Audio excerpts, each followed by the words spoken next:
Si nous avions un titre à donner à Joseph, ce serait l'homme de foi et de discernement. Le rôle de Joseph dans l'histoire du salut n'est pas anodin. Avec Marie, Joseph contribue à la pleine réalisation de la promesse de Dieu en faveur de son peuple Israël et en faveur de toute l'humanité. La présence physique et réelle de Joseph aux côtés de Marie, sa discrétion, son sens de discernement, son silence spirituel, tout cela était important pour pouvoir assurer la réalisation du plan de Dieu, non seulement dans la vie de la Vierge Marie, mais aussi dans la vie de Jésus. Le comportement de Joseph par rapport à Marie était déterminant pour l'avenir de la mission de Jésus. Joseph,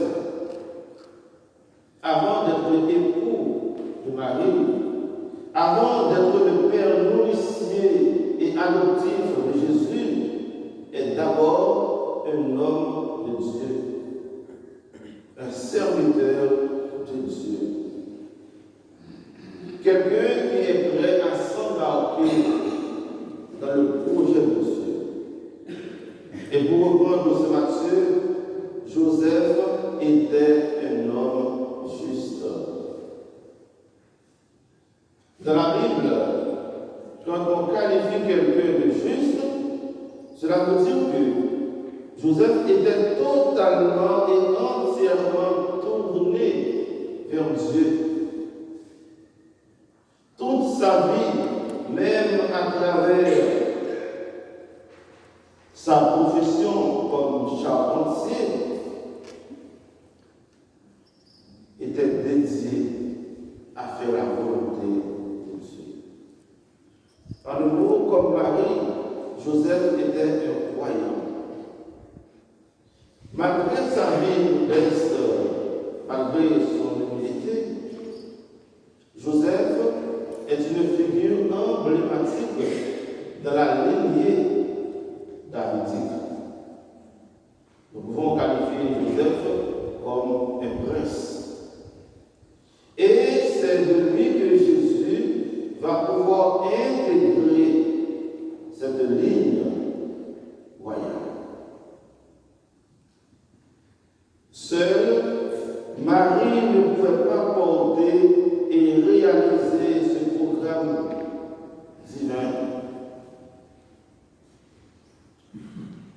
Nous pouvons retourner dans le livre de la Genèse qui nous dit Dieu les créa hommes et femmes.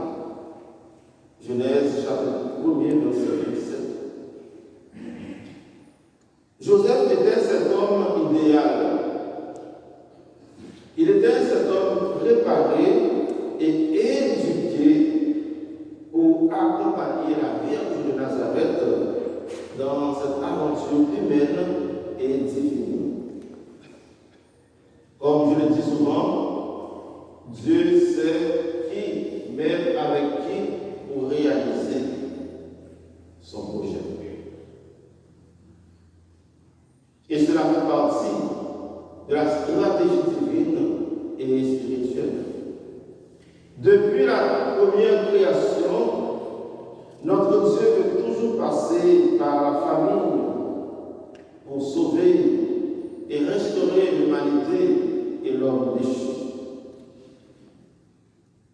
Comme Noé, Abraham, David et tant d'autres personnages bibliques, Joseph, en écoutant la voix de l'ange, va s'aligner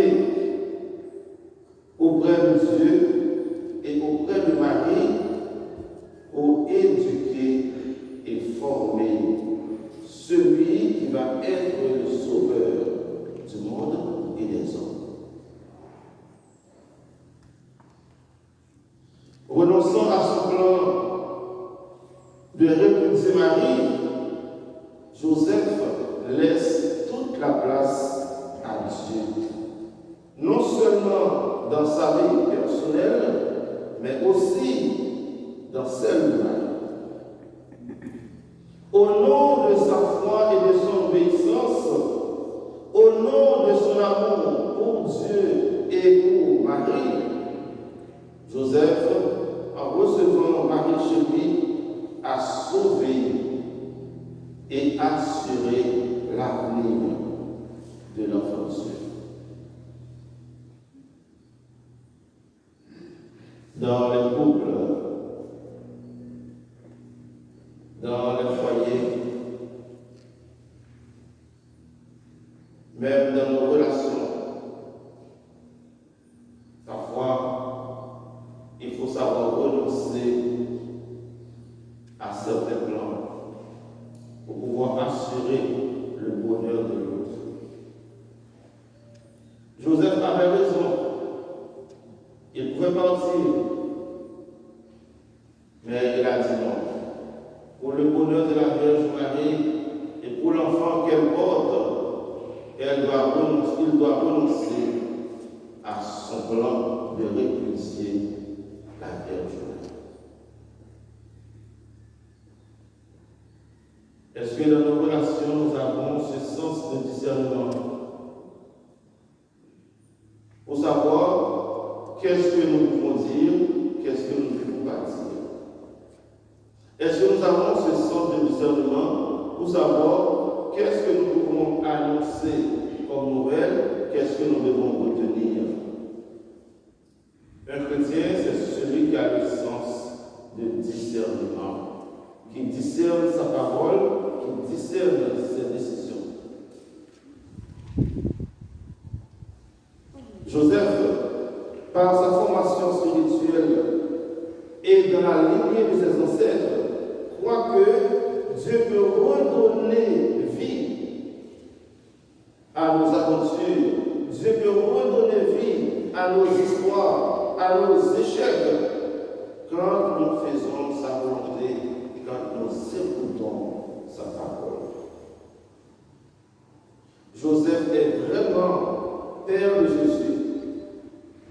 Et suivant la théologie de Matthieu, c'est lui, Joseph, qui donnera un nom à l'enfant que porte Marie. Et dans la culture juive, donner le nom était réservé au père et seulement au père. C'est maintenant les mamans peuvent donner un nom à leurs enfants. Mais dans la culture juive, c'est le père qui donne. Nous avons un exemple, Zacharie, avec Jean-Baptiste. Malgré que Jean-Baptiste avait perdu la parole, on lui a donné une tablette pour écrire le nom de l'enfant. Et cela avait une importance. Et non seulement pour exprimer une certaine légitimité humaine et historique, mais encore cela confère au Père le droit d'exercer son pouvoir paternel sur l'enfant. En ce sens, Joseph était vraiment le Père de Jésus. Cela dit, la paternité ou la maternité n'est pas seulement d'ordre charnel, elle est aussi d'ordre divin et spirituel. On peut adopter un enfant, même si biologiquement, comme mère, c'est pas toi qui donne naissance à cet enfant, mais il y a un lien spirituel qui se développe entre toi et cet enfant.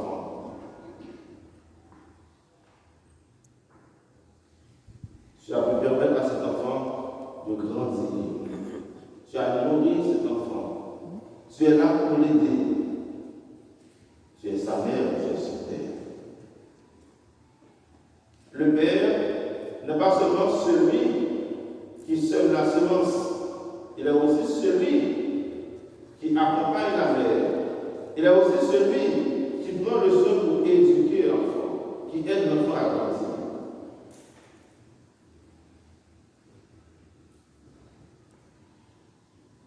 Les pères de famille qui sont là ce matin, les époux et les compagnons qui sont là ce matin, comment est-ce que vous traitez vos épouses ou bien vos compagnes?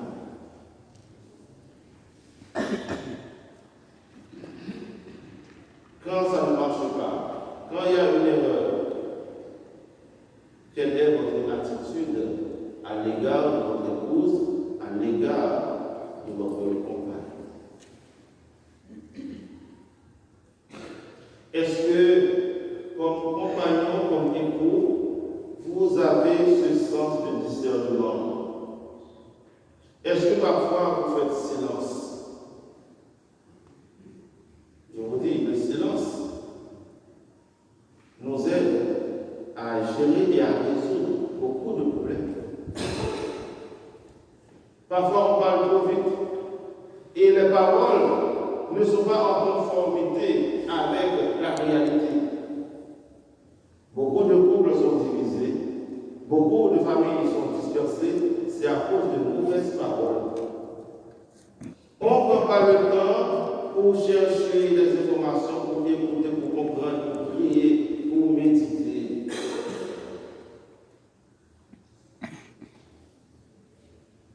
De nos jours, nous avons besoin de cultiver ce sens du discernement. Un chrétien, c'est celui qui prend du temps pour écouter Dieu. Une chrétienne est celle qui prend du temps pour écouter Dieu avant d'agir. Joseph, c'est le modèle de tous les époux, de tous les pères de famille. Vous les hommes, bien nous les hommes, est-ce que nous savons prendre le temps pour laisser à Dieu de faire son œuvre en nous, même si on ne comprend pas? Joseph a eu l'intuition de laisser à Dieu de faire son travail en lui. Et il a agi par rapport au message de Dieu. Dans notre communauté, parfois, de mauvaises paroles, de mauvaises informations, sans discernement, peuvent faire des dégâts, peuvent chasser les autres dans l'église.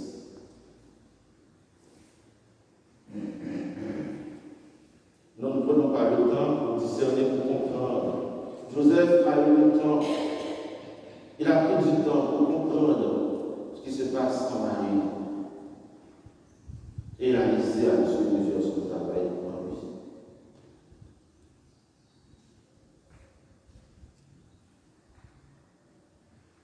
Dans nos familles, dans nos relations, comme Joseph, nous avons besoin de prendre du temps pour prier. Avant de prendre une résolution, avant d'agir. Nous devons être comme cet ange qui annonce la bonne nouvelle. Parfois, on met de côté la bonne nouvelle pour annoncer la mauvaise.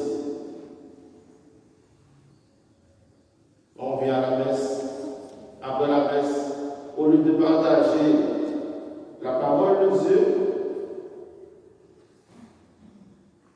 qu'est-ce qu'on partage? Qu'est-ce qu'on partage?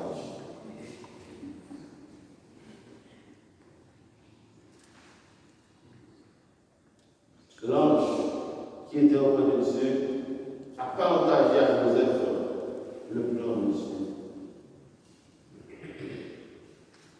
J'étais un bon messager, un bon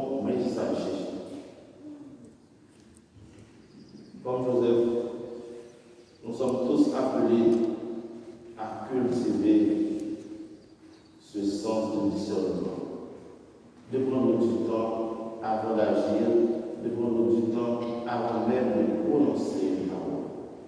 Joseph est celui qui ne parle jamais de la Bible. Il n'a jamais dit un mot, et pourtant, il est très efficace. Il est très efficace. Parfois, on pense que pour se montrer, il faut prendre la parole. Non, il faut apprendre à se taire. Le silence n'est pas du mutisme. Parfois, le silence fait beaucoup plus de bien qu'une parole. Nous allons prier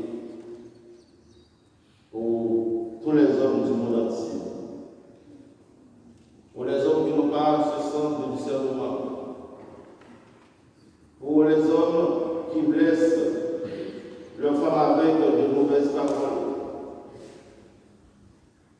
Nous allons prier pour les époux, pour les compagnons, pour les pères de famille. Qu'ils soient comme Joseph, eh bien, des modèles, des hommes de discernement. Que nos familles trouvent la joie, que nos familles trouvent la paix et que l'Esprit Saint nous aide